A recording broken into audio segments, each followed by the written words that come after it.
ફરી જીવી જાણ. ભાગ 63. ભાઈ. ઘરના સૂકેલા બગીચાને ફરી નવજીવન આપવા મથી રહેલી નંદિની થાકીને જમીન પર પથરાઈને સૂઈ ગઈ. સાંજ વીતી રહી હતી. ટેલિફોનની રિંગ વાગી રહી.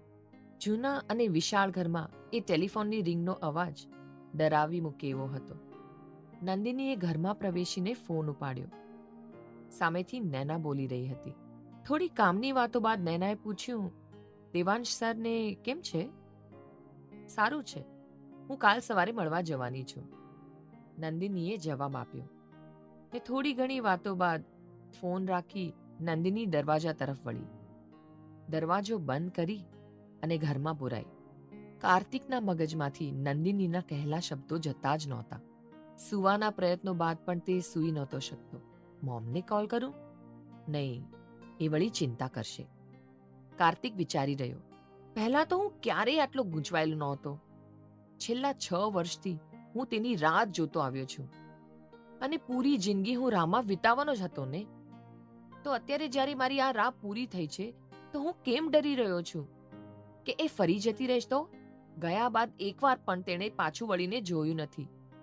છતાં હું શું કામ ઈચ્છું કે એ જ્યારે પાછી ફરે તો મને છોડીને પાછી ના જાય, મારી નજર સામે જ રહે, મારી પાસે જ રહે અને મારી થઈને જ રહે. શું મારું દિલ વધારે જ નથી ઈચ્છતું? વળી આ અપેક્ષાઓ તોડીને એ ચાલી ગઈ તો? કાર્તિક વિચારી રહ્યો. મારે કોઈ ફેસલો તો લેવો જ પડશે. હું તેને ભૂલીને આગળ વધી જાઉં કે શું પ્રેમથી દૂર રહેવું એટલું સહેલું છે? નંદિનીના કહેલ શબ્દો વચ્ચે કાર્તિક ઘેરાઈ રહ્યો અને બેચેન બની રહ્યો. તું રેસ્ટ કર, બાકી બધું મારા પર છોડી દે, કાર્તિક દેવાંશને કહી રહ્યો. ત્યાં જ નંદિની પ્રવેશી. કાર્તિકે ગળું ખંખેર્યું. દેવાંશે તરત ફરિયાદ કરી. હવે આવે છે તું? હું 7 વાગ્યાનો રાહ જોઉં છું તારી. અરે ઓટો જ નહોતી મળતી. નંદિની આવી દેવાંશની બાજુમાં ઊભી રહી ગઈ.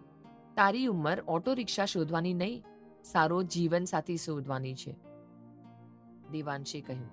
કે નંદિની બોલી, ભાઈ, પહેલા તો તમે કહેતા હતા કે હું જ્યારે ઈચ્છા કરીશ ત્યારે. પહેલા જે નંદિની હતી તેની વાત અલગ હતી. મને લાગે છે આ નંદિની પ્રેમમાં માનતી થઈ ગઈ છે, દેવાંશે ખુલ્લા સ્મિત સાથે કહ્યું. કાર્તિકે નંદિની તરફ જોયું. સાચે જ આ નંદિની ખુશીઓ અપનાવવા લાગતી હતી.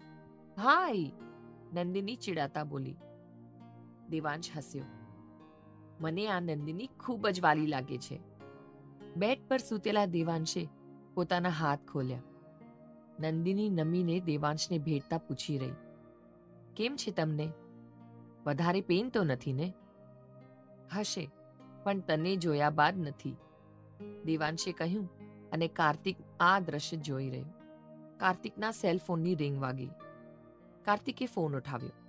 હેલો, નંદિની છે? સામેવાળી વ્યક્તિએ કહ્યું. હા અંકલ, કાર્તિકે કહ્યું ને નંદિની તરફ કોલ લંબાવતો બોલ્યો. હિતેન અંકલ છે. નંદિની સેલફોન લઈ વાત કરવા બહાર વળી. હોસ્પિટલના એ સુખ સગવડ ભર્યા રૂમમાં હવે માત્ર કાર્તિક અને દેવાંશ જ હતા. દેવાંશે વાતની શરૂઆત કરી. કાર્તિક, નંદિની જ્યારે પાર્ટી છોડીને ગઈ ને ત્યારે તું તેના પ્રેમમાં હતો ને? કાર્તિક આવાક બનીને દેવાંશને જોઈ રહ્યો. દેવાંશે પોતાની વાત આગળ વધારતા કહ્યું. બધાનું માનવું છે કે એ ઘર છોડ્યા બાદ અને આઝાદ વાતાવરણ મળ્યા બાદ નંદિની બદલાઈ ગઈ છે, પણ મારું એવું માનવું છે કે એ બદલાવ તારા પ્રેમના કારણે છે. કાર્તિક અસ્વસ્થ બની ગયો અને તે બોલ્યો, ના યાર, એ સમયે માત્ર અમે મિત્ર હતા.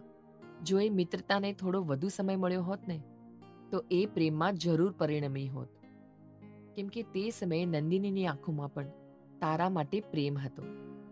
દેવાંશ અટક્યો. આટલા વર્ષો એ દૂર રહી એ વાતની નારાજગી જરૂર હશે તને કાર્તિક, પણ એ નારાજગીને નફરતનું રૂપ ના આપીશ. જો નંદિની તારા તરફ ડગ માંડતી હોય તો તું ડગ પાછળ ના લઈશ, પ્લીઝ. આ એક ભાઈની વિનંતી છે, દેવાંશ સાચી ભાવના સાથે કહી રહ્યો.